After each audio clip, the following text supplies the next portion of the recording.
नमस्कार मंडळी. स्वागत आहे तुमचं आमच्या एक्सप्लोर महाराष्ट्राच्या सिरीजमध्ये.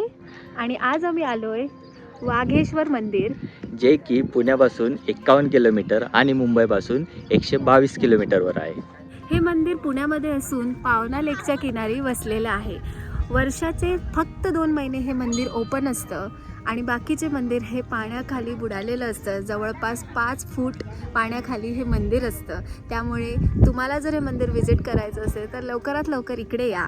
आणि तोपर्यंत आमचं चॅनल बघा आणि आम्ही तुम्हाला आता दाखवतो हे मंदिर कसं आहे, ह्या मंदिरात काय काय गोष्टी आहेत, ह्या मंदिराचे रहस्य काय आहेत ते आपण जाणून घेऊया.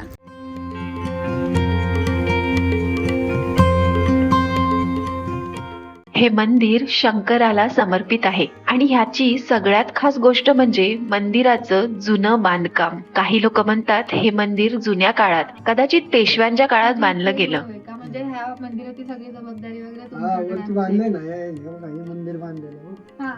म्हणजे येताना वाटेत जे आम्हाला एक मंदिर लागलं ते म्हणताय का तुम्ही? ते बांधलेले जिन्नवदार तिथे गेलेले. खूप आमदारांनी तिथे देणगे दिलेले. अच्छा. आणि तुम्ही म्हणजे तुमची कितवी पिढी आहे जी या मंदिरामध्ये? 5-25 पिढी असेल. अच्छा, म्हणजे पूर्वजांपासून सगळे इथेच आहेत. अच्छा, मग तेव्हापासून हे तुमच्याकडे दिलेलं आहे मंदिर. आणि इथे ट्रस्टीच आहे मी. हा. अच्छा, ट्रस्टीच तुम्ही आहे का इथे? पण आता ह्याला असं टुरिस्ट स्पॉट म्हणून फेमस झालं तर गव्हर्नमेंटने काय म्हणजे ह्याला काय देणगी किंवा ह्याच्या संवर्धनासाठी काय वगैरे असं? 53,000 रुपये दिले. हा. त्याच्यातून मग तो तिथे जीर्णोद्धार केलाय. तर खाली 53,000 रुपये त्यावेळेला दिले. आणि वर्षातून किती वर्ष म्हणजे महिने चालू असतं? आम्ही ऐकलं की ते फार 12 कमी महिने वेळ- तिथे पुढे. हे मंदिर फार कमी हे वेळ फक्त चालू 2 असतं. महिने. बाकीच्या वेळ पूर्ण पाण्यामध्ये जातं. पाण्यात आता जून पासून पाण्यात जाणार. पूर्ण अच्छा. वरपर्यंत जातं 5 की फूट आहे. पूर्ण जातं. अच्छा. त्यामुळेच आता ह्या वेळेला फार गर्दी होत असेल.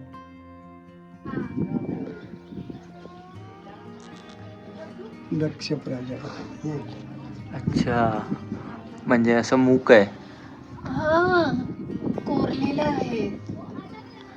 त्याला आता कालांतराने असं चेंज केलेली आहे. पण फार सुंदर आहे.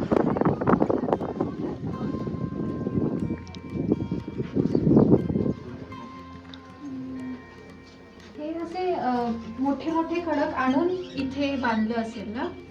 काही कोणाला काही सांगता येणार नाही, काही सांगणं उपयोगाचं नाही. हे कसं बांधलं, लॉक आहे लॉक. हा. आणि महत्वाचं आहे की त्यावेळेला इंजिनियर नव्हते. हा. हा, हे 50 वर्ष पाण्यात जाणार आहे म्हणून कुणाला त्यांना पण माहिती आहे का नाही काय नव्हत्या पूर्वजांना. पण त्या 50 वर्ष पाण्यामध्ये हे खाली याला पाया कसा लावला असेल, काय केलं असेल, एवढा बोजावरचा कसा सोसत असेल, एवढा शोध कारण की करून याला काय. कनेक्ट करणारं पण फारसं काही दिसत नाहीये, नाही. फक्त स्टोन नाही नाही ठेवल्यासारखे दिसतात. महाराजांचं किंवा कोणत्या याचा संदर्भ लागत नाही, वाळू बिळू काही नाही. काही वर्षापूर्वी हे मंदिर पूर्णपणे पाण्याखाली गेलं होतं. पावना धरणामुळे आसपासचा भाग बुडाला आणि नंतर पाणी कमी झाल्यावर हे मंदिर पुन्हा दिसायला लागलं. इतक्या वर्षापूर्वी एवढं मजबूत स्टोन टेम्पल कसं बांधलं असेल हे बघून खरं तर आश्चर्यच वाटतं. इथल्या भिंती, खांब सगळीकडे स्टोन कार्विंग दिसते. मंदिरात आत गेल्यावर एक वेगळीच शांतता जाणवते. इथे यायला पुण्याहून रफली 1.5 ते 2 तास लागतात. तुम्ही बाईक किंवा कारने इझिली येऊ शकता. पावना लेकला येत असाल तर हे मंदिर डेफिनेटली कव्हर करा. इंस्टाग्रामवर फारसं फेमस नसल्यामुळे अजूनही इथे शांतता टिकून आहे. ऑनेस्टली कॅमेरामध्ये जितकं सुंदर दिसतंय त्यापेक्षा जास्त पीसफुल हे प्लेस रिअलमध्ये आहे. महाराष्ट्रातील अशीच सुंदर ठिकाणं बघण्यासाठी चला तर मग निघूया आता आणि पुन्हा भेटूया चला निघूयाच्या नेक्स्ट व्लॉगमध्ये.